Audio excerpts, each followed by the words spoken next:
ప్రభునందు ప్రియమైన దేవుని బిడ్డలారా,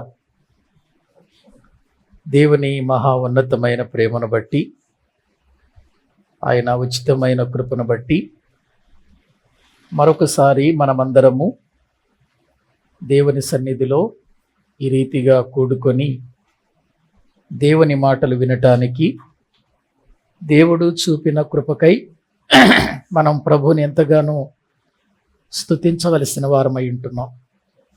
ప్రతి బుధవారము మనము మత్తయి సువార్తను ధ్యానం చేస్తూ ఉన్నాం. మత్తయి సువార్తలో 13వ అధ్యాయాన్ని మనం ధ్యానం చేస్తూ ఉన్నాము. ఈ 13వ అధ్యాయములో చివరి వచనాలలో మనమున్నాం.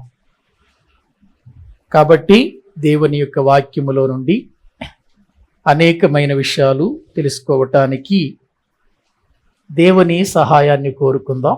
చిన్న ప్రార్థన చేసుకొని వాక్య భాగంలోనికి వెళదాం. పరిశుద్ధుడవైన మా ప్రియ పరలోకపు తండ్రి, మీ శ్రేష్టమైన ఘనమైన ఉన్నతమైన నామానికి స్తుతులు చెల్లిస్తున్నాం. నీ మహాప్రేమను బట్టి, నీ ఉన్నతమైన కృపను బట్టి మరొకసారి మీ సన్నిధిలో చేరి ఈ రీతిగా నీ మాటలు వినటానికి, ధ్యానించటానికి మీరిచ్చిన ఈ అవకాశాన్ని బట్టి మీకు వందనాలు చెల్లిస్తూ ఉన్నాం. నీ వాక్య ధ్యానములోనికి వెళ్ళుచుండగా మత్తయి సువార్తలో ఎన్నో విషయాలు మేము ప్రభువు నేర్చుకుంటున్నాము. ఈరోజు కూడా మరికొన్ని సంగతులు నేర్చుకొని మా ఆత్మీయ జీవితంలో మేము బలవంతులము కావాలని మీరు ఆశపడుతూ ఉన్నారు. అట్టి విధానములు నడుచున్నట్లు నీ ఆత్మతో మమ్మల్ని నడిపించండి. ఇక్కడ కూర్చున్న వారు మాత్రమే కాదు, లైవ్ ద్వారా కూడా ఎంతోమంది బిడ్డలు వింటున్నారు. వారిని కూడా మీ వాక్యము చేత దీవించండి, తృప్తిపరచండి.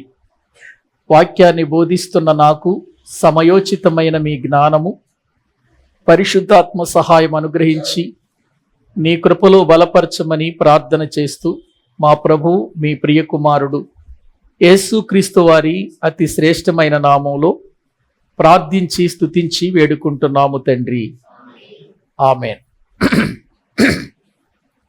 మంచిది. ప్రభునందు ప్రియులారా, దైవ గ్రంథంలో నుండి మనము మత్తయి సువార్త 13వ అధ్యాయాన్ని ధ్యానం చేస్తూ ఉన్నాం.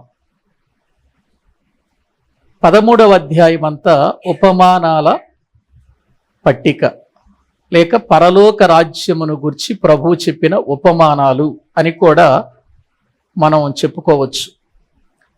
ఈ పరలోక రాజ్యాన్ని గూర్చిన ఉపమానాలలో ఎన్నో దేవుడు మన ఎదుట పెట్టి మన కళ్ళకు కనబడుతున్న వాటితో పోల్చి కళ్ళకు కనబడనటువంటి ఒక ఉన్నతమైనటువంటి దాని గురించి మనకు బోధించిన విధానం చాలా ఉన్నతంగా మనకు కనబడుతుంది. ఈరోజు మత్తయి సువార్త 13వ అధ్యాయము 53 నుండి 58 వచనాలు చదువుకుందాము. ఉత్తర ప్రత్యుత్తరాలుగా చదువుకుందాం. మత్తయి సువార్త 13వ అధ్యాయము 53వ వచనము నుండి 58వ వచనం వరకు ఉత్తర ప్రత్యుత్తరాలుగా చదువుకుందాం. యేసు ఈ ఉపమానములు చెప్పి చాలించిన తరువాత ఆయన అక్కడ నుండి వెళ్ళి స్వదేశమునకు వచ్చి సమాజ మందిరములలో వారికి బోధించుచుండెను.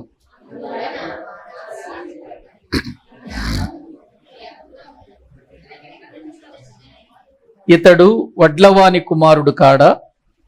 ఇతని తల్లి పేరు మరియ కాదా? యాకోబు, యోసేపు, సీమోను, యోదా అనువారు ఇతని సోదరులు కారా?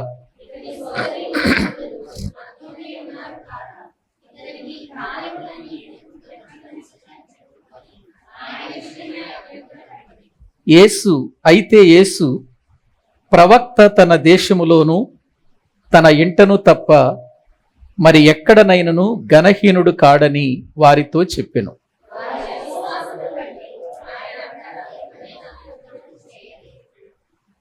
ప్రభు ఈ మాటలు మన వినికిడిలో దీవించునుగాక.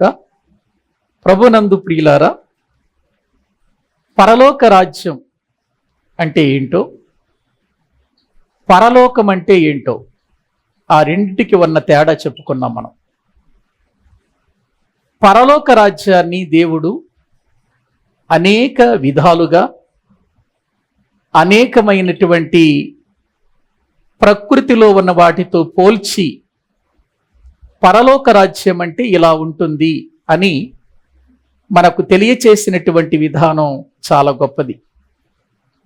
అయితే ఇవన్నీ ప్రభువారు చెప్పిన తర్వాత ఆయన స్వదేశానికి వచ్చాడు. అంటే నజరేతు ప్రాంతాలకు వచ్చారు ఆయన. అక్కడికి వచ్చిన తర్వాత సమాజ మందిరంలో బోధిస్తున్నాడు ఆయన. బోధిస్తూ ఉన్నటువంటి సందర్భంలో ఆయన మాట్లాడుతున్న మాటలకు అక్కడ ఉన్నవారంతా కూడా ఆశ్చర్యపడిపోయారు. ఏంటి, మన మధ్యలో పెరిగినవాడు, మన మధ్యలో ఉన్నవాడు ఇంత గొప్ప జ్ఞాన సంగతులు బోధిస్తున్నాడేంటి, అసలు ఈ జ్ఞానం ఇతనికి ఎక్కడి నుండి వచ్చింది అని ఆశ్చర్యపడ్డారు. ప్రియులారా, అది అంగీకరించవలసిన విషయమే. అంగీకరించకూడని విషయం ఏంటంటే అభ్యంతరపడ్డారు. అది అంగీకరించని విషయం. ఆశ్చర్యపడటం అనేది గొప్ప విషయం. అది ఆశ్చర్యపడిన వారు అభ్యంతరపడ్డారు అనంది అక్కడ ఉందా? ఒకసారి ఆ వచనాలు చదువుదాం రండి. ఒక్కసారి 54వ వచనం చదవండి.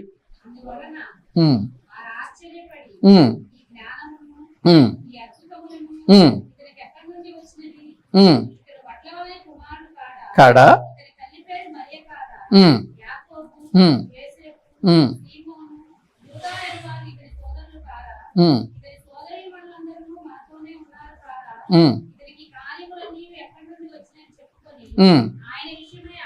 ఆయన విషయమై అభ్యంతరపడి, ఆయన చెప్పే బోధకు ఆశ్చర్యపడటంలో తప్పులేదు.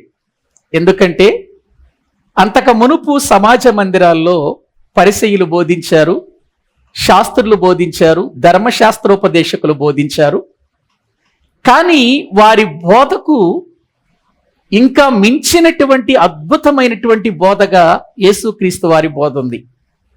వాళ్ళు ఆశ్చర్యపోయారు, ఈ జ్ఞానము ఇతనికి ఎక్కడ నుండి వచ్చింది అని ఆశ్చర్యపోయిన వాళ్ళు ఆయన్ని ఎంత చిన్న చూపు చూస్తున్నారంటే, ఇతడు వడ్లవాని కుమారుడు కాడా, ఇతని తల్లి మరియ కాదా, ఇతని సోదరులందరూ కూడా మనతోనే ఉన్నారు కాదా అని ఒక చిన్న చూపు చూస్తున్నట్లుగా దైవ గ్రంథంలో మనము చూస్తున్నాం. బోధకు ఆశ్చర్యపడ్డారు కానీ ప్రియులారా, వ్యక్తిగతంగా ఆయన విషయంలో వారు అభ్యంతరపడ్డారు. ఆయన్ని ఎంతగా వారు తేలిగ్గా చూశారంటే, వడ్లవాని కుమారుడు కాడా అన్నారంతే. అంటే యోసేపు కుమారుడు, వడ్లవాని కుమారుడు కాడంటే యోసేపు కుమారుడు.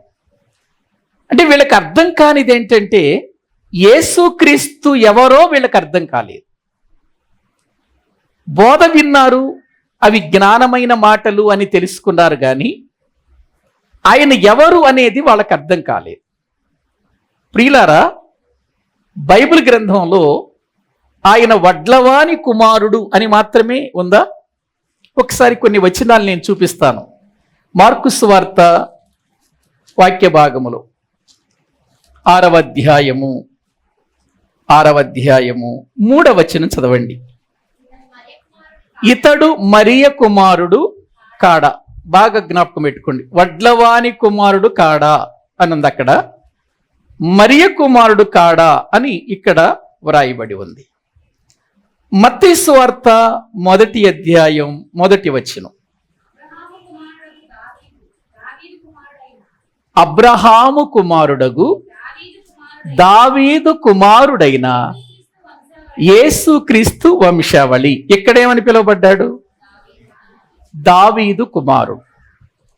యేసుక్రీస్తు ప్రభువారు అనేకులను బాగు చేయటానికి వెళుతున్నప్పుడు, గ్రామాలలోనికి వెళుతున్నప్పుడు చాలామంది గ్రుడ్డి వాళ్ళు, కుంటివారు, అనేక రోగులు ఆయన్నేమని పిలిచారంటే దావీదు కుమారుడా అని పిలిచారు. వడ్లవాని కుమారుడు అని అన్నారు కొంతమంది, కొంతమంది మరియ కుమారుడు అన్నారు కొంతమంది, మరికొంతమంది ప్రియులారా వాక్యములో ఆ దావీదు కుమారుడా అని పిలిచారు. లూకాసు వార్త 19వ అధ్యాయము 10వ వచనం చదవండి. నశించిన దానిని వెదకి రక్షించుటకు మనుష్య కుమారుడు వచ్చెనని అతనితో చెప్పాను. ఇక్కడేమన్నారు? మనుష్య కుమారుడు అని అన్నారు. మత్తయి సువార్త 16వ అధ్యాయం,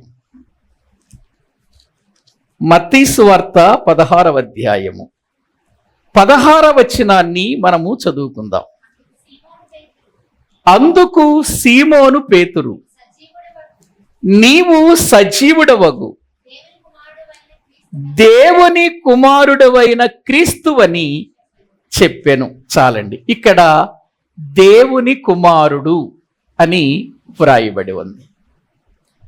ఇప్పుడు యేసుక్రీస్తు వారిని ఇన్ని విధాలుగా పిలిచారు.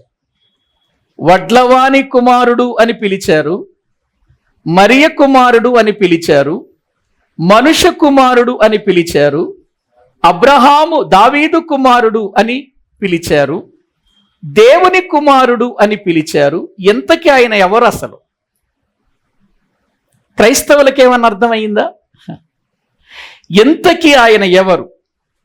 ఏవండి, ఇదే ప్రశ్న యేసు ప్రభువారు ఆనాటి ప్రజలను అడిగాడు. చూడండి ఒకసారి, మత్తయి సువార్త పరిసయ్యులను అడిగాడు. 22వ అధ్యాయం 22వ అధ్యాయము 41వ వచనము నుండి చదువుకుందాం.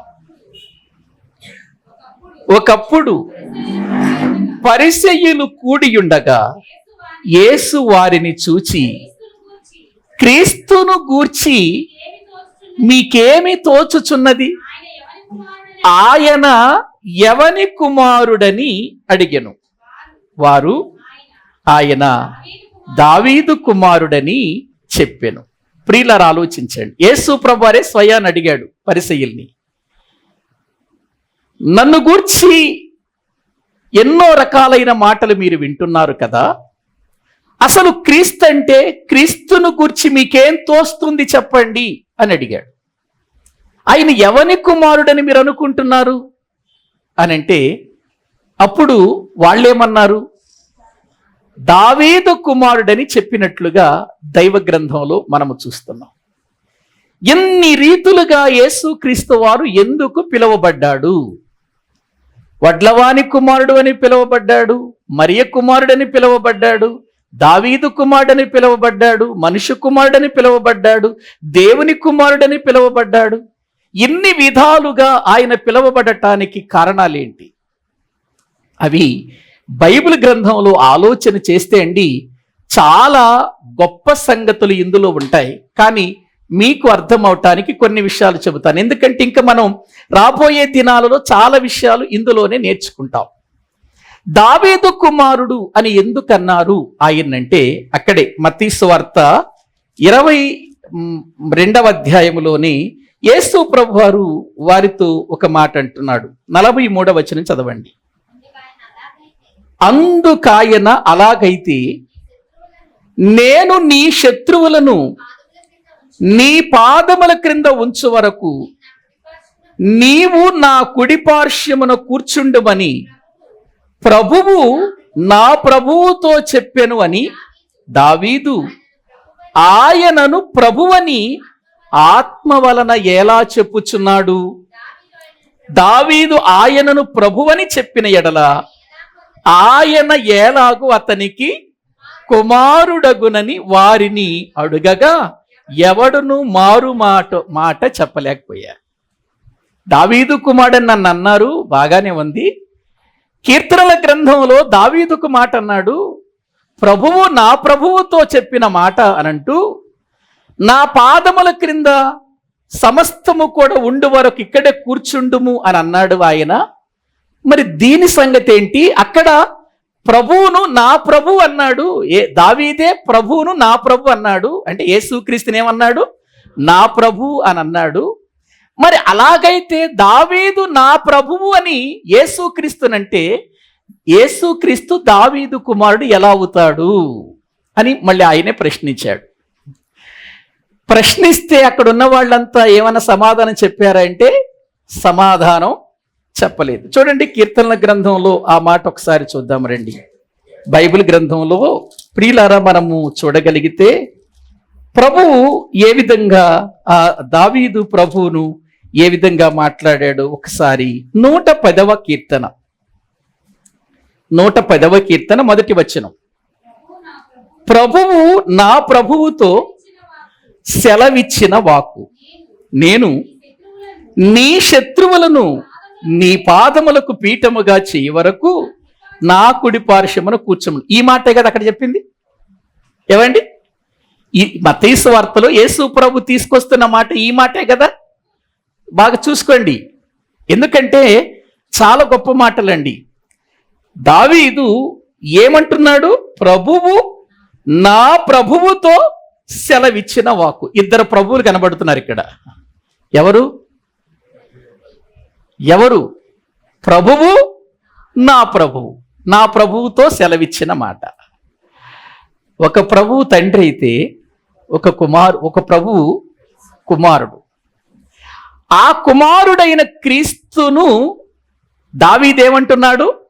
నా ప్రభువు, నా రాజు అని అంటున్నాడు.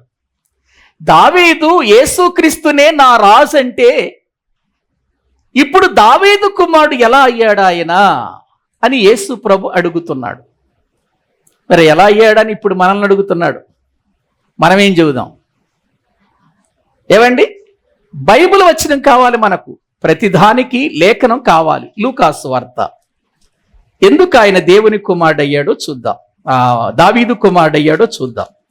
లూకాసు వార్త బైబిల్ గ్రంథములో 1వ అధ్యాయం 26వ వచనాన్ని మనము చదువుకుందాం.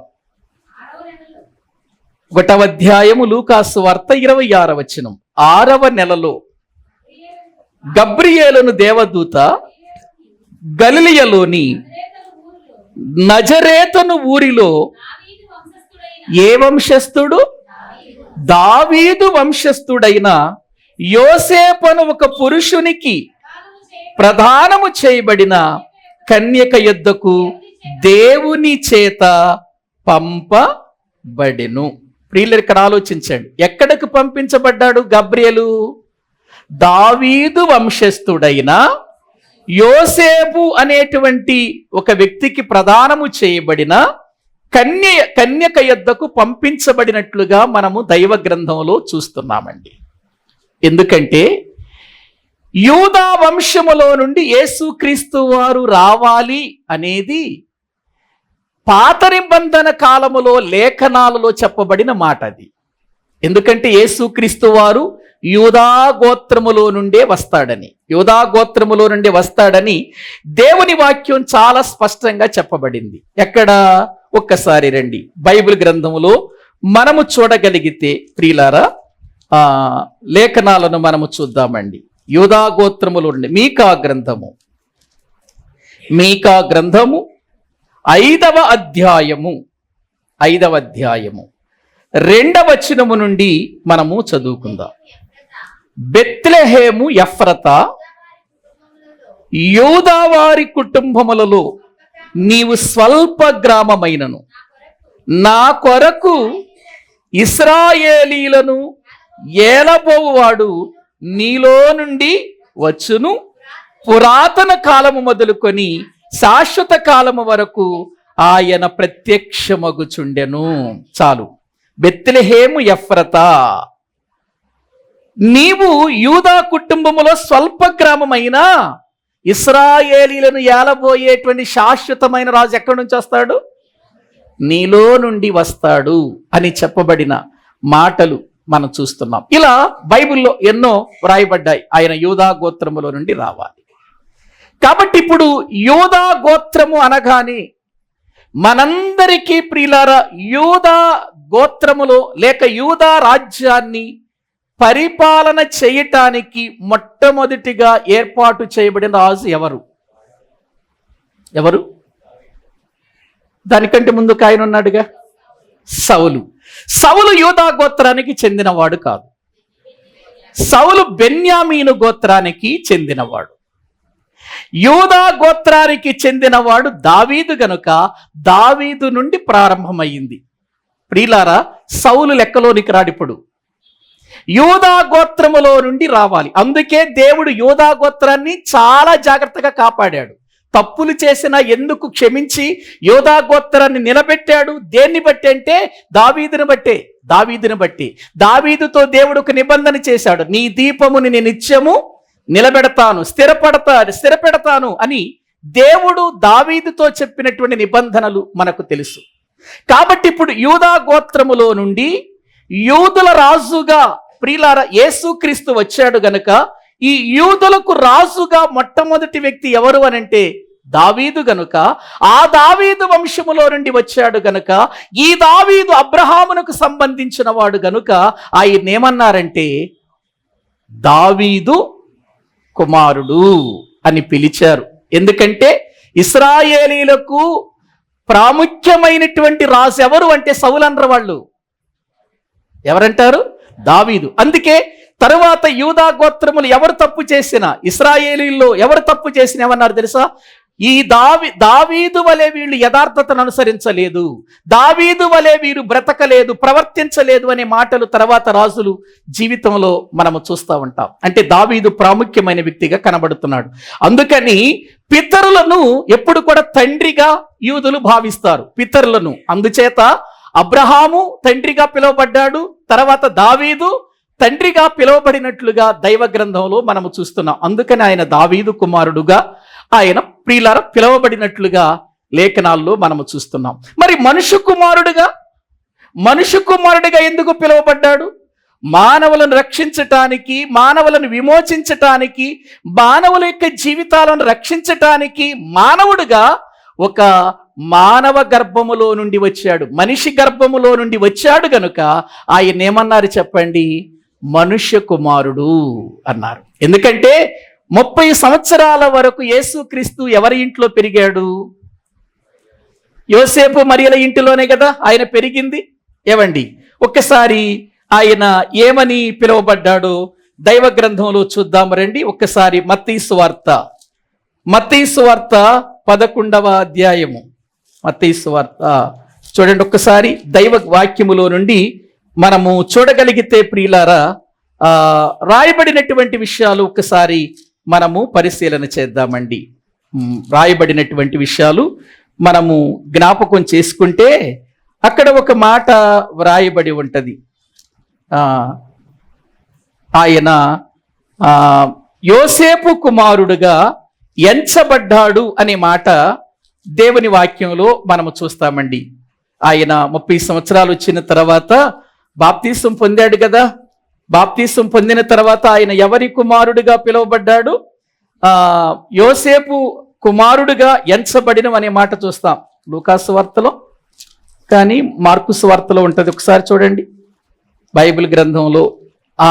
లూకాసు వార్త 3వ అధ్యాయం, లూకాసు వార్త 3వ అధ్యాయం 23వ వచనం చదవండి. యేసు బోధింప మొదలు పెట్టినప్పుడు ఆయన దాదాపు 30 ఏండ్ల ఈడు గలవాడు. ఆయన యోసేపు కుమారుడని ఎంచబడెను. అంటే 30 సంవత్సరాల వరకు ఎక్కడ పెరిగాడు యేసు ప్రభు? మనకు లూకాసు వార్త ప్రియులారా 2వ అధ్యాయములో 12 సంవత్సరాలప్పుడు వీళ్ళు యెరూషలేముకి వెళ్తారు కదా. యేసు ప్రభుకు 12 సంవత్సరాల వయసప్పుడు యెరూషలేముకు వెళ్తారు. యెరూషలేములో యేసు ప్రభు తప్పిపోతాడు కదా. తప్పిపోయినప్పుడు మళ్ళీ తిరిగి యోసేపు మరియలు యెరూషలేముకు వచ్చి ఆయన బోధకుల మధ్యలో కూర్చోవటం చూస్తారు. వాళ్ళని ప్రశ్నలకు ప్రత్యుత్తరాలు చెబుతున్నట్లుగా, వారిని ప్రశ్నలు అడుగుతున్నట్లుగా, వాడు అడిగిన ప్రశ్నలకు సమాధానం చెబుతున్నట్లుగా చూసి అయ్యా మీకోసం ఎదుగుతున్నాం మేమని తల్లిదండ్రులు అంటే యేసు ప్రభు ఏమన్నాడు? నేను నా తండ్రి పనుల మీద ఉండవలెనని మీరు ఎరుగరా అని వాళ్ళతో వెళ్ళిపోయాడా? మళ్ళీ వాళ్ళతో వెళ్ళిపోయాడా? వెళ్ళిపోయి ఆయన 30 సంవత్సరాల వరకు 2వ అధ్యాయం 52వ వచనంలో యేసు జ్ఞానమందును వయసు యందును దేవుని యందును మనుషుల దయందును ఏం చేస్తున్నాడు చెప్పండి? వర్ధిల్లుచున్నాడు. 30 సంవత్సరాల వరకు అక్కడే ఉన్నాడు. యోసేపు మరియలతోనే ఉన్నాడు 30 సంవత్సరాల వరకు. జ్ఞానములోను వయసులోను తర్వాత దేవుని దయందును మనుషుల దయందును ఏమవుతున్నాడు? ఆయన వర్ధిల్లుతున్నాడు. వర్ధిల్లిన తరువాత ఆయన బాప్తిస్మం పొంది దేవుని సువార్తను 30 సంవత్సరాల వయసులో మొదలుపెట్టినట్లుగా దైవ గ్రంథంలో చూస్తున్నాం. అంటే 30 సంవత్సరాల వరకు కూడా యేసుక్రీస్తు వారు ప్రియులారా ఒక మనుషునికి ఆయన జన్మించి, అంటే మరియకు జన్మించి ఒక మనుషుల ఇంటిలో ఆయన పెరిగి మనుషు కుమారుడు ఈ లోకానికి ఆయన నశించిన దానిని వెదకి రక్షించటానికి వచ్చాడు అని తెలియచేసినటువంటి విధానం లూకాసు వార్తలో మనము చూస్తూ ఉంటున్నాం.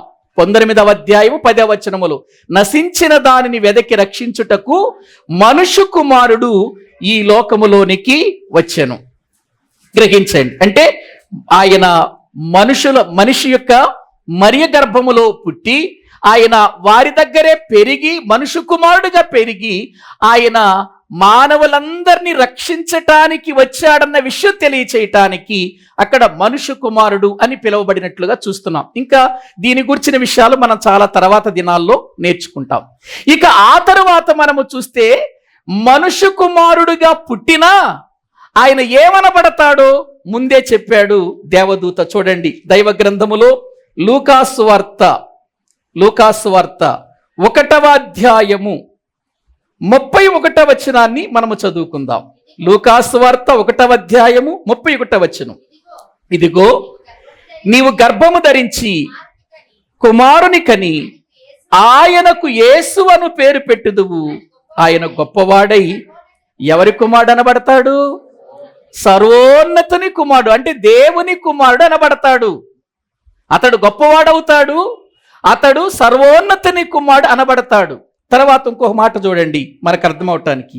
ప్రభువైన దేవుడు ఆయన తండ్రి అయిన దావీదు సింహాసనమును ఆయనకు ఇచ్చును, ఆయన యాకోబు వంశస్థులను యుగయుగములు ఏలును, ఆయన రాజ్యము అంతము లేనిదయుండునని ఆమెతో చెప్పాను.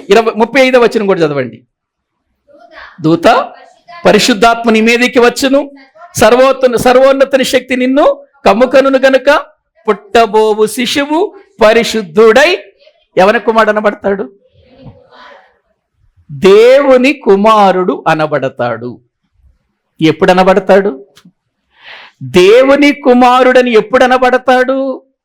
ప్రియులారా, మనుషు కుమారుడుగా పెరిగి మానవులందరి కొరకై పరిశుద్ధత కలిగిన జీవితాన్ని శిలువలో అప్పగించిన తర్వాత తండ్రి చిత్తాన్ని నెరవేర్చినప్పుడు అతడు ఎవరి కుమారుడు అనబడతాడు?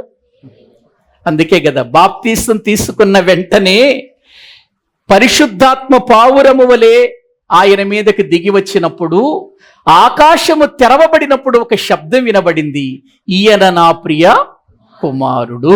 తండ్రి చిత్తాన్ని నెరవేర్చటానికి దిగాడు, రంగంలోకి దిగాడు తండ్రి చిత్తాన్ని నెరవేర్చటానికి. అందుకే ఈయన ఎవరి కుమారుడు? దేవుని కుమారుడుగా పిలువబడ్డాడు. ఆ తర్వాత తండ్రి చిత్తాన్ని నెరవేర్చాడు. తండ్రి చిత్తాన్ని నెరవేర్చి అన్ని నామముల కంటే పైనామముగా హెచ్చించబడిన వాడై, దేవదూతలందరికంటే కూడా హెచ్చించబడిన వాడై ఆయన నామమును గొప్ప చేసినట్లుగా వాక్యంలో చూస్తున్నాం. ఎలా చేశాడు? మానవుల కొరకు చనిపోయి సమాధి చేయబడి తిరిగి లేచి తండ్రిని కలుసుకొని భూమి మీదకి వచ్చి ప్రియులారా ఆయన మరల కొన్ని దినాలు ప్రజల మధ్యలో ఉండి మళ్ళీ ఆరోహణమైపోయి వెళ్ళిపోయిన ఆ సందర్భం, వెళ్ళిపోయిన తర్వాత పరిశుద్ధాత్మ భూమి మీదకి వచ్చినటువంటి ఆ సందర్భాలన్నీ చూసినప్పుడు ఆయన దేవుని కుమారుడుగా నిరూపింపబడిను.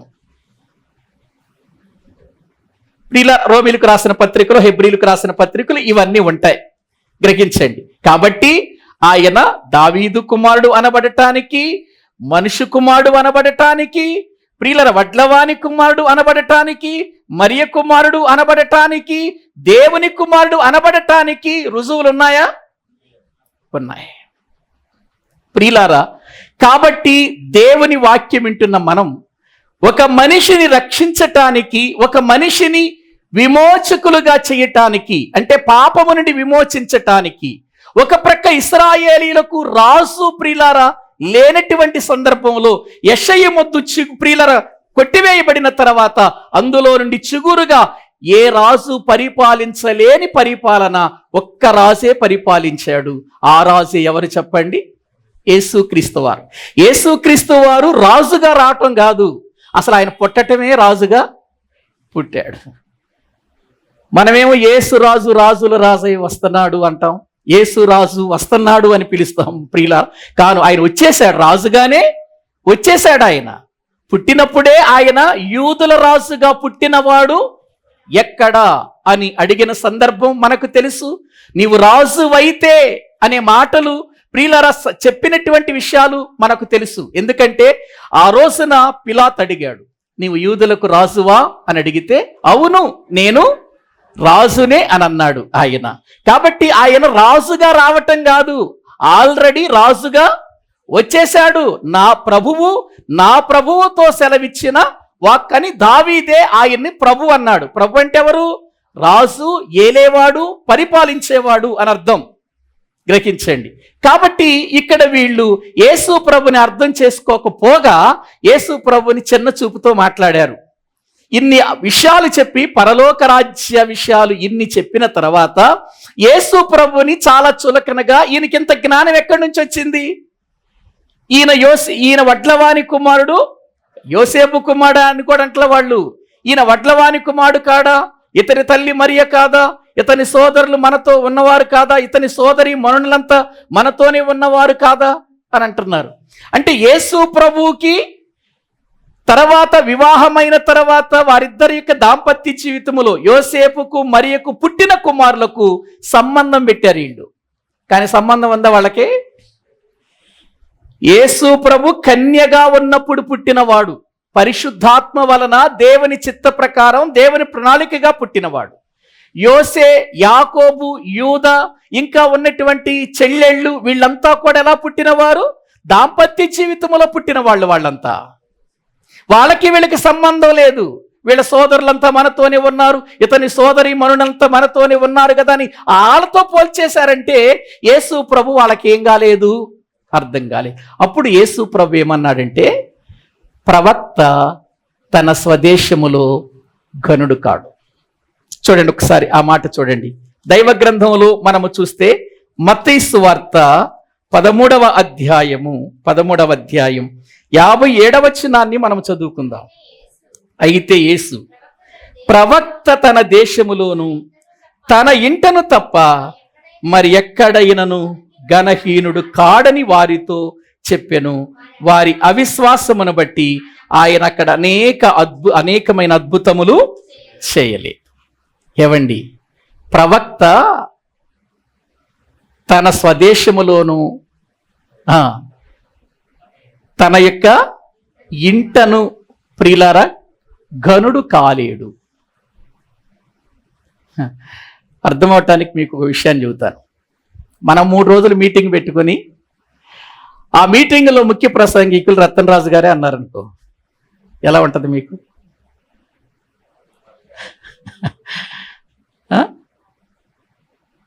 ఏమంటారు మీరు? అరే మన పాస్టర్ గారే కదా, మనకు బోధించాయనే కదా, మరి మీటింగులో కూడా ఈయనేనా?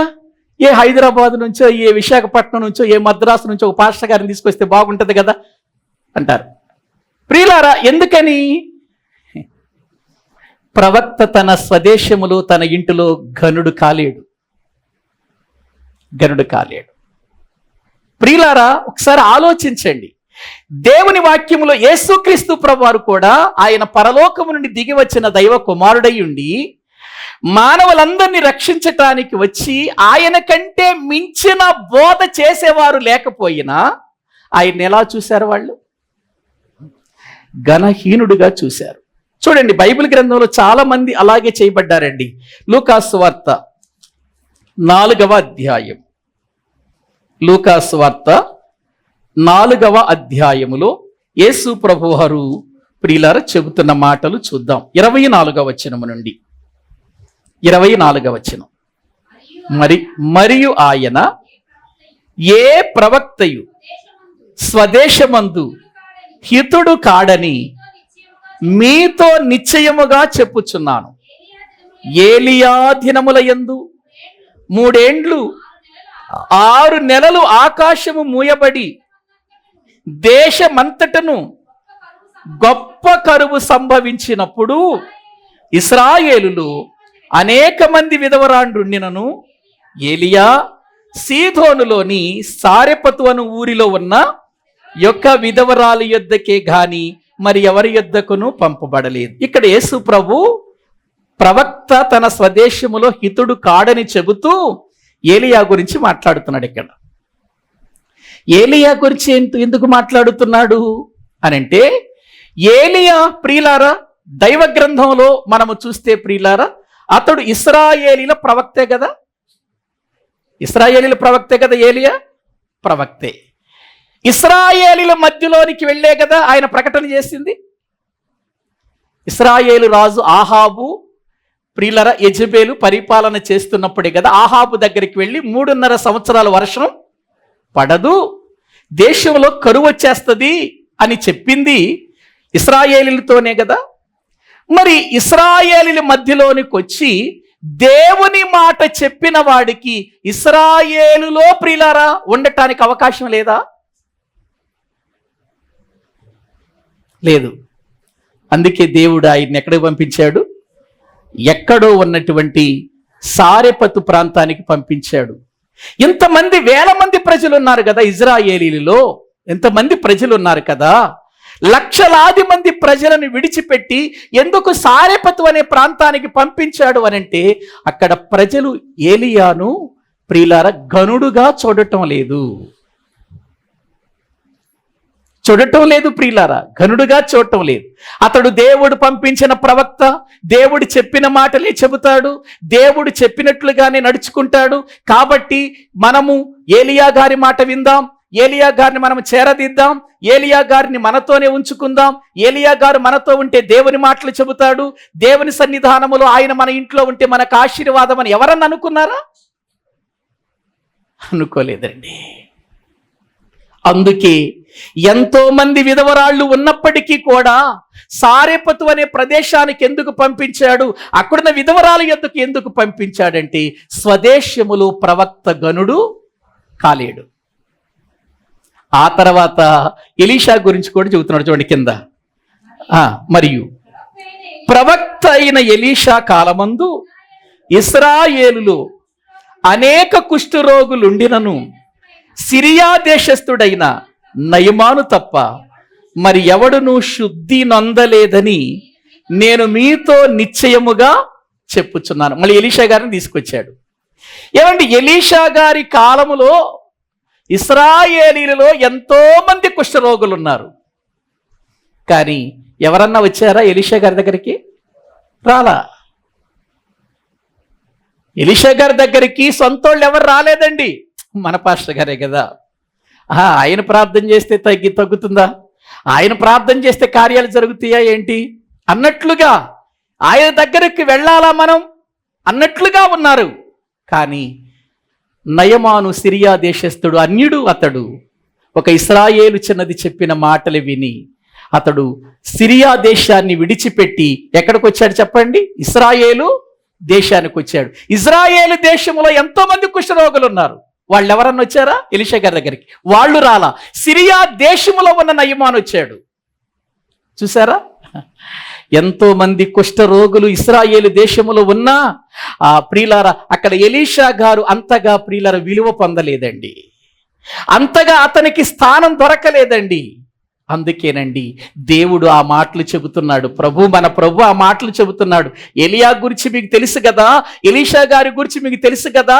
వారి మధ్యలో ప్రవక్త ఉన్నాడన్న సంగతే వాళ్ళు ఏం చేశారు? మర్చిపోయాడు. ఒక విషయం చెప్పనా, ఇశ్రాయేలు చిన్నదండి.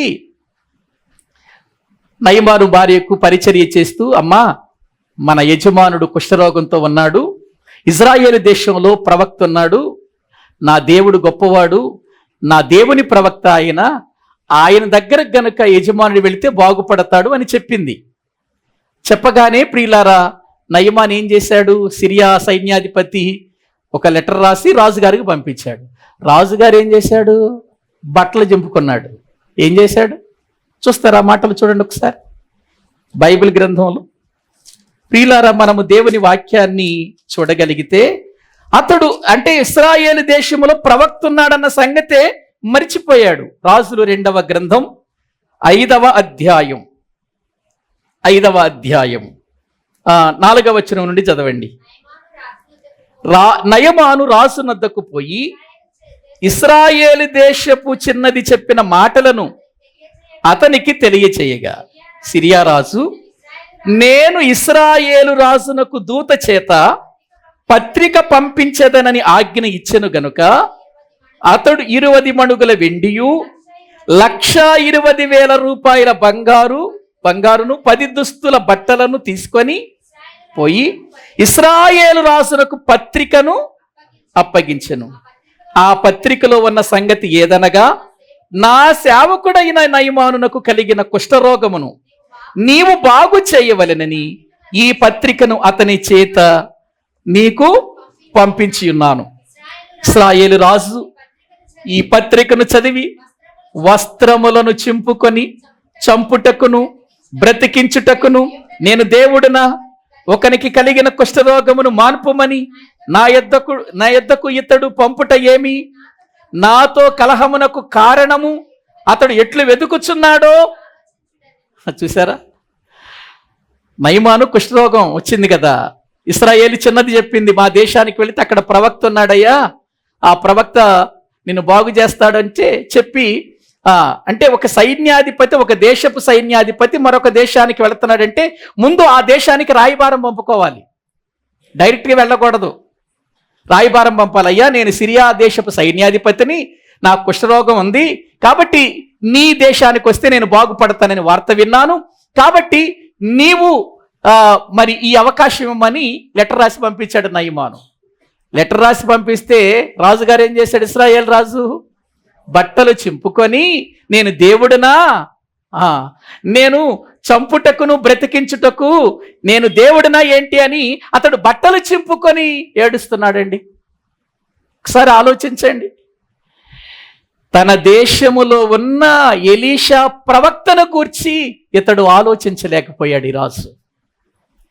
నా దేవుని పక్షంగా ప్రార్థన చేసేవాడు, నా దేవుని పక్షంగా మాటలు పలికేవాడు, ప్రవచించేవాడు, దేవుని కార్యాలు చేసేవాడు, నా దేశంలో ప్రవక్త అయిన ఎలీషా ఉన్నాడుగా అన్న సంగతి మర్చిపోయాడు. అంటే అంత లెక్కలో లేడు. ఎవరు? ఎలీషా గారు. ప్రవక్త తన స్వదేశమందు ఏం గాడు చెప్పండి? కనుడు కాడు. మేమండి మా సొంత ప్రాంతంలో సేవ ప్రారంభించినప్పుడు ఎన్ని ఇబ్బందులు ఎదుర్కొన్నాము, ఎన్ని శ్రమలు ఎదుర్కొన్నాము, ఎన్ని బాధలు ఎదుర్కొన్నాము. వెలివేసినటువంటి సందర్భాలు. ఎవరితో మేము మాట్లాడితే వాళ్ళకి ఫైన్. ఏది? మేము ప్రభు నమ్ముకొని దేవుని సువార్త చేస్తున్నందుకు గ్రామస్తులు అందరూ కూడా ఎవరింటికి మేము వెళ్ళకూడదు, ఎవరితో మాట్లాడకూడదు, ఎవరు కూడా మా ఇంటికి రాకూడదు. ప్రియులారా, ఎవరు మమ్మలను ఏ పనికి పిలవకూడదు. ఎంత భయంకరమైన పరిస్థితులు పెట్టారో తెలుసా అండి? రోడ్లు కీడ్చారండి.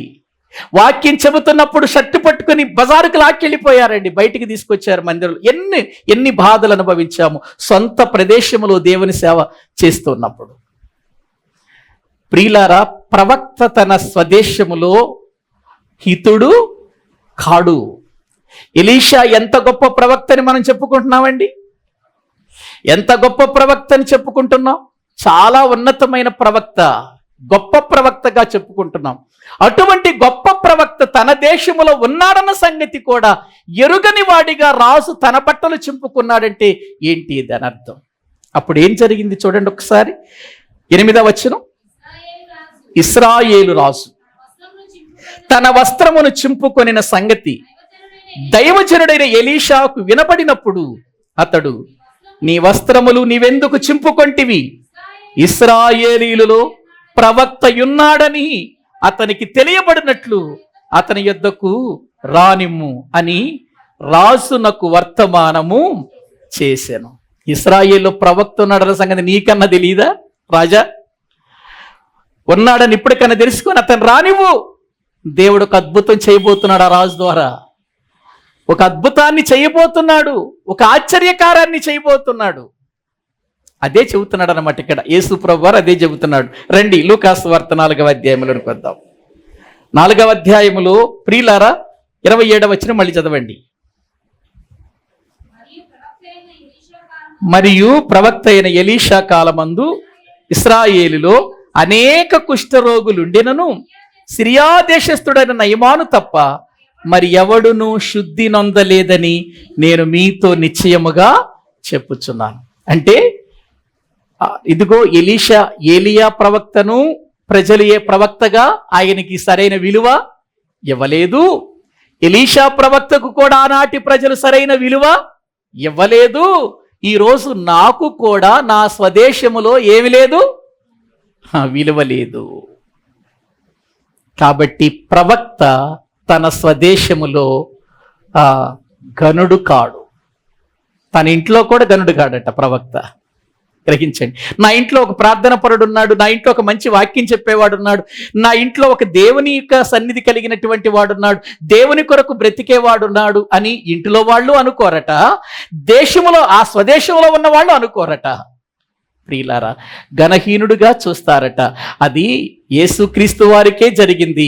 ఇక మానవులుగా మనమెంతేక ఆలోచించండి.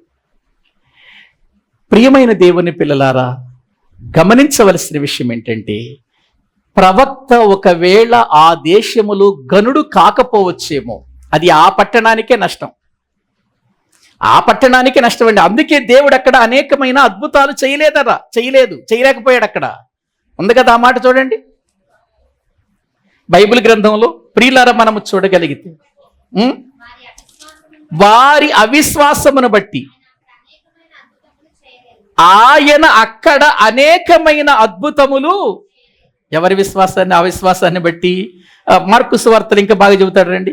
మార్కు సువార్త ప్రియులారా 6వ అధ్యాయము 4వ వచనం. ప్రవక్త తన దేశములో తన బంధువులలోను తన ఇంటి వారిలోను తప్ప, ఇంటి వారిలో స్వదేశంలో తప్ప ఎక్కడ ఘనహీనుడు కాదు. ఎక్కడికి వెళ్ళినా ఘనుడే. కాకపోతే ఎక్కడ ఘనహీనుడు అవుతాడు? ఇంట్లో, స్వదేశములు. అందువలన కొద్ది మంది రోగుల మీద చేతులుంచి వారిని స్వస్థపరచుట తప్ప మరి ఏ అద్భుతమును ఆయన అక్కడ చేయజాలకపోయెను. ఆయన వారి అవిశ్వాసమునకు, విశ్వాసానికి ఆశ్చర్యపడితే బాగుంటుంది కానీ అవిశ్వాసానికి ఆశ్చర్యపడటం ఏంటి? ఏమండి, ఒకసారి ఆలోచించండి. అంటే వాళ్ళ అవిశ్వాసం ఆశ్చర్యపడేంత స్థాయిలో ఉందన్నమాట. చూసారా ప్రియులారా, దేవుని వాక్యం వింటున్న మనం ఆలోచించాలి. దేవుని ప్రవక్త, దేవుని సేవకుడు, దేవుడు పిలిచినవాడు. ప్రియులారా, స్వదేశములో ఘనహీనుడు కావచ్చేమో కానీ వేరే చోట్ల ఘనహీనుడు కాడు. ఒక్కో చోటకి నేను వెళ్ళినప్పుడు అండి, వాళ్ళు నన్ను ప్రేమించే విధానం, నాకు వాళ్ళు ఇచ్చే అకామిడేషన్ విషయంలో నిజంగా అవన్నీ చూస్తే నేను దీనికి అర్హుడినేనా? ఒక రోజున నాకు తెలియకుండా ఎవరో చెప్పిన దాన్ని బట్టి హైదరాబాదులో ఒక చోట నన్ను మీటింగ్ పిలిచారు. అది చాలా పెద్ద గ్రౌండ్, అది చాలా పెద్ద స్కూల్, అది పెద్ద స్కూల్. చాలా పెద్ద పెద్ద స్పీకర్స్ వచ్చారు అక్కడికి, చాలా పెద్ద స్పీకర్స్ వచ్చారు. రోజుకొకళ్ళు ఎలాగో తెలుసా? యూత్ మీటింగ్ దగ్గర నుంచి, ప్రియుల విశ్వాసుల మీటింగ్ దగ్గర నుంచి సేవకుల మీటింగ్, 3 చోట్ల వాక్యం చెప్పాలి. అంత ఉన్నతమైనటువంటి స్థలములో అన్ని లక్షలు ఖర్చు పెట్టి వాళ్ళు అక్కడ మీటింగ్ పెట్టారు. ఏదో చిన్న మీటింగ్ పెట్టారేమో అనుకున్నాను నేను. చాలా పెద్ద గ్రౌండ్. దరిదాపు ప్రియులారా యూతే వచ్చారండి, ఒక 2000 మంది యూతే. ఉదయకాలంలో యూత్కు మీటింగ్ చెప్పాలి నేను.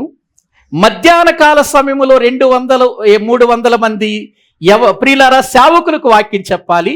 రాత్రికి వీళ్ళందరినీ ఒక చోట చేరిస్తే వాళ్ళందరికీ వాక్యం చెప్పాలి. అప్పుడు నాకు వాళ్ళు ఇచ్చిన రూము చాలా విలువైన రూము, ఒక పెద్ద ఏసీ రూము, అందులో ఇది లేదు అనటానికి వీల్లేదు. నిజంగా అక్కడ పడుకొని నేను ఆలోచించాను, ప్రభువా నేనేంటి, నా స్థాయి ఏంటి, నా జీవితం ఏంటి, నా బ్రతికేంటి? ఇక్కడ ఉన్న వాళ్ళంతా బాగా చదువుకున్నటువంటి గొప్ప గొప్ప జ్ఞానం కలిగిన వారు. అటువంటి వారి మధ్యలో ఈ ఘనహీనుణ్ణి, ఈ బలహీనుణ్ణి నువ్వు నిలబెట్టడానికి ఈ స్థలానికి తీసుకొచ్చావని కళ్ళ వెంట నీళ్లు పెట్టుకున్నానండి నేను ఆ గదిలో ఉండి. ప్రియులారా, ఆ గదిలో ఉన్నటువంటి కొన్ని బటన్స్ కూడా ఎందుకు పెట్టారో కూడా నాకు తెలియదండి. కొన్ని స్విచ్లు ఉన్నాయి అక్కడ, ఎందుకు పెట్టారో కూడా తెలియదు.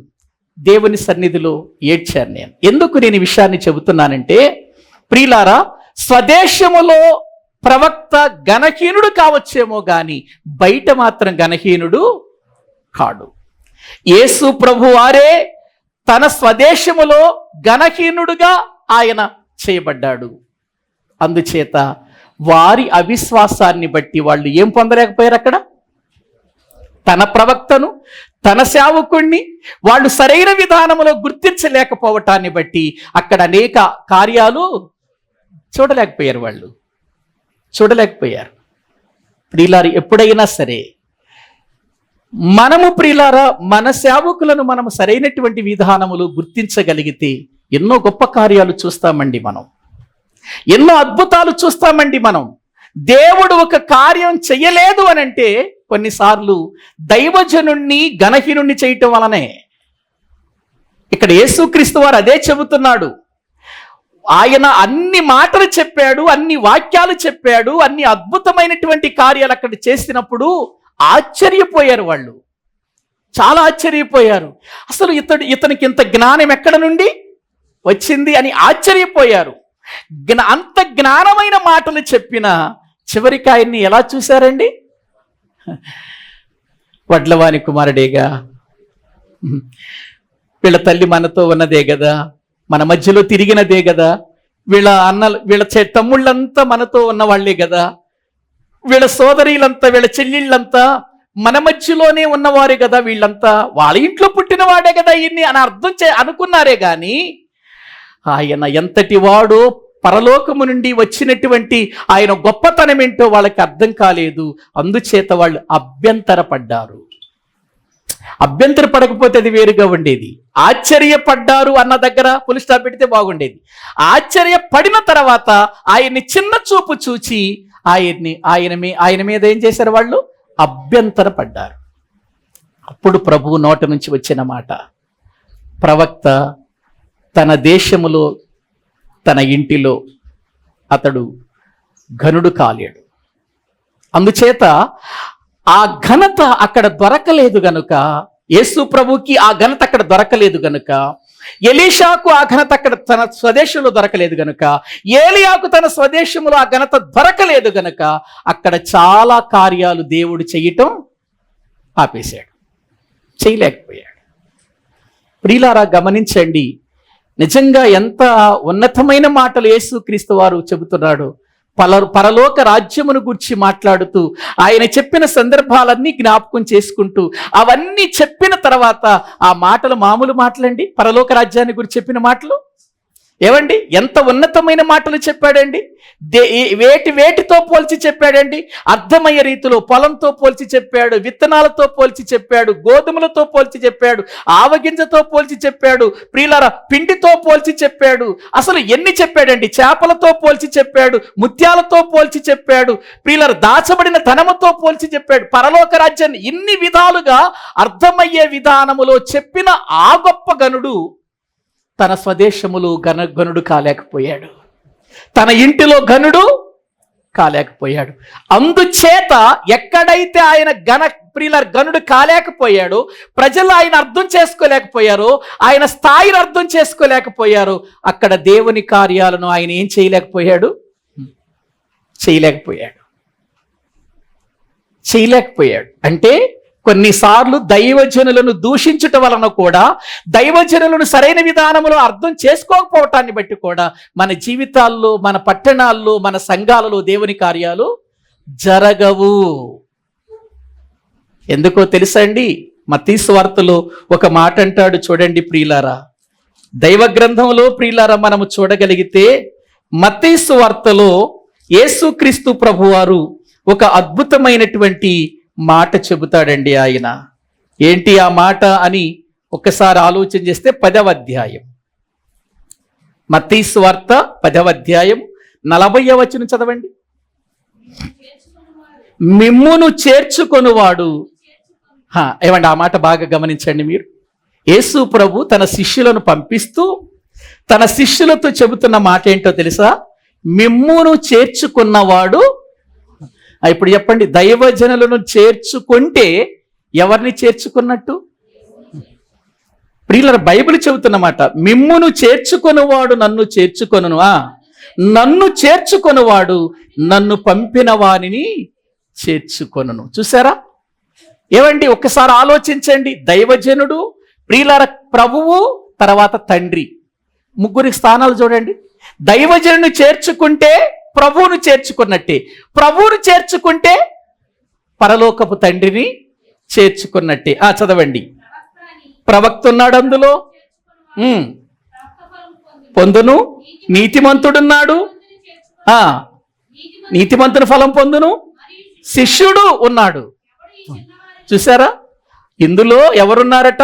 శిష్యుడున్నాడు, నీతిమంతుడున్నాడు, ప్రవక్త ఉన్నాడు. ప్రవక్తను చేసుకుంటే ప్రవక్త ఫలం, చేర్చుకుంటే ప్రవక్త ఫలం. నీతిమంతుడిని చేర్చుకుంటే నీతిమంతుని ఫలం, శిష్యుడిని చేర్చుకుంటే శిష్యుని ఫలం. చూసారా ఎంత గొప్ప స్థానం ఇచ్చాడు ప్రియులారా? కాబట్టి ఇక్కడ యేసుక్రీస్తు వారు గొప్ప కార్యాలు చేయకపోవటానికి కారణం ఏంటంటే ఆయన బోధ బాగుంది, బోధకు ఆశ్చర్యపడ్డారు, కానీ ఆయన విషయంలో అభ్యంతరపడ్డారు. దేవుని విషయంలో అసలు అభ్యంతరపడకూడదండి, ప్రభు విషయంలో అసలు అభ్యంతరపడకూడదండి. అభ్యంతరపడినప్పుడు ఆయన ఈ మాటలు చెబుతున్నాడు, ప్రవక్త తన స్వదేశములో హితుడు కాడు, తన ఇంటిలో హితుడు కాడు, గనుడు కాడు. ఇంటిలో ఘనపరచరు ప్రవక్తని, ప్రియులారా స్వదేశములో ఘనపరచరు, బయటికి వెళితే ఆయన ఘనత ఏంటో ఉంటుందండి. కాబట్టి ప్రియులారా మనం అలా ఉండొద్దు. దేవుని సన్నిధిలో ప్రియులారా మనము మన జీవితములో మన కొరకు ప్రార్థించేవారు, మనకు దేవుని వాక్యాన్ని ప్రకటించేవారు, మన కొరకు ఎంతగానో కన్నీరు కార్చేవారు, మనను ప్రభు కొరకు నడిపించేవారు, పరలోకం కోసం సిద్ధపరిచేవారు, నిత్య జీవాన్ని పొందటానికి మిమ్మలను ప్రోత్సహించేవారు, తప్పును ఖండించేవారు, నిజాన్ని వాస్తవాల్లో నిలబెట్టేటువంటి వారు మన మధ్యలో ఉన్నప్పుడు, వారు దైవ సేవకులు, నీతిమంతులు, శిష్యులుగా వారు పని చేస్తున్నప్పుడు వారిని చేర్చుకోవలసిన బాధ్యత మనది. వారిని ఎక్కడ కూడా మనం హీనులుగా చూడకూడదు. అప్పుడే గొప్ప దీవెన పొందుతాం, కార్యాలు చూస్తాం, దేవుని నామానికి మహిమ కలుగుతుంది. అట్టి ఉన్నతమైన కృపలో బ్రతకటానికి మళ్ళీ మనం సిద్ధం చేసుకుందాం. ప్రభు ఈ మాటలు దీవించునుగాక. తలల వంచండి, ప్రార్థన చేసుకుందాం. పరిశుద్ధుడు అయిన తండ్రి, కృపగలిగిన దేవా, మీకు వందనాలు చెల్లిస్తూ ఉన్నాం. నీ మహాప్రేమను బట్టి, నీ ఉన్నతమైన కృపను బట్టి మత్తయి సువార్తలో 1వ అధ్యాయము నుండి 13 అధ్యాయాలు ముగించుకోవటానికి మీరు కృప చూపించారు. ఎన్నో విషయాలు మేము నేర్చుకుంటూ వస్తున్నాము తండ్రి. కాబట్టి నాయన ఎక్కడ కూడా మా జీవితాలలో ప్రభువా మేము దేవుని దాసులను స్వదేశములో ప్రభువా ఘనహీనులుగా చూడకూడదని, అలా చూడటం వలన మేము చాలా ప్రభువా కార్యాలకు ఆటంకమైపోతామని మీ వాక్యం మాకు తెలియచేస్తుంది. గనుక మేము సరైన విధానములో గుర్తించి నీ వాక్యానుసారముగా జీవించటానికి తగిన సహాయం చేయండి. బోధకు ఆశ్చర్యపడిన నాయన ప్రజలు క్రీస్తు విషయములో అభ్యంతరపడ్డారు నాయన. ఆయన విషయములో అభ్యంతరపడితే ఏం జరుగుతుందో మీ వాక్యములో నుండి నాయన ఎన్నో సంగతులు ప్రభువా మేము చదవగా మాకు అర్థమవుతుంది. కాబట్టి నాయన మేము బహు జాగ్రత్త కలిగిన వారమై, ఎవరు పరలోకం కొరకు మమ్మల్ని సిద్ధపరుస్తున్నారో, ఎవరైతే దేవుని జ్ఞానపు మాటలు పలుకుతున్నారో వారు మా దేశమైనా, మా ఇంటి వారైనా, నాయన మేము ప్రేమించగలిగిన మనస్సు మీరు మాకు పెట్టండి నాయన. మీ వందనాలు. ఒకవేళ మా దగ్గర ఘనహీనుడు కావచ్చేమో గాని బయటికి వెళితే అతడు ఘనహీనుడు కాడని మీ వాక్యం చెబుతుంది నాయన. అట్టి ఉన్నతమైనటువంటి ఆలోచనలు కలిగిన వారమై, మేము ప్రభు ప్రేమ కలిగిన వారమై, వాక్యానుసారమైన జీవితము కలిగిన వారమై నిన్ను వెంబడించినట్లు సహాయం చేయండి. మీరు మాకిచ్చిన ఈ పరిచర్య నమ్మకముగా యథార్థముగా మేము జరిగించుటకు తగిన కృప దయచేయమని, ఈ పరిచర్యలో మీ సన్నిధి మాతో ఉంచి మీ గొప్ప కార్యములను మేము చూచినట్లుగా కృప చూపమని ప్రార్థన చేస్తూ మీ చేతులకు అప్పగించుకుంటూ, ఈ రాత్రి వేళ మీ సన్నిధిలో మాకు చెప్పబడిన ఈ మాటలన్నీ మా హృదయములో తలపోసుకొనొచ్చు మేము జాగ్రత్త పడినాయన నీ దీవెనలు పొందుకునే వారిగా మమ్మల్ని దీవించి పంపించమని ప్రార్థన చేస్తూ, మా ప్రభు మా రక్షకుడు మీ ప్రియ కుమారుడైన యేసుక్రీస్తు ప్రభువు పేరిట ప్రార్థించి స్తుతించి వేడుకుంటున్నాము తండ్రి. ఆమేన్. మన తండ్రి అయిన దేవుని ప్రేమ, ఆయన కుమారుడైన యేసుక్రీస్తు వారి కృప, పరిశుద్ధాత్మ నిత్య సహాయము సన్నిధి ఇక్కడ కూడిన మనకును సకల పరిశుద్ధులకును సదాకాలము తోడయ్యుండి నడిపించునుగాక. ఆమేన్. అందరికీ వందనాలు.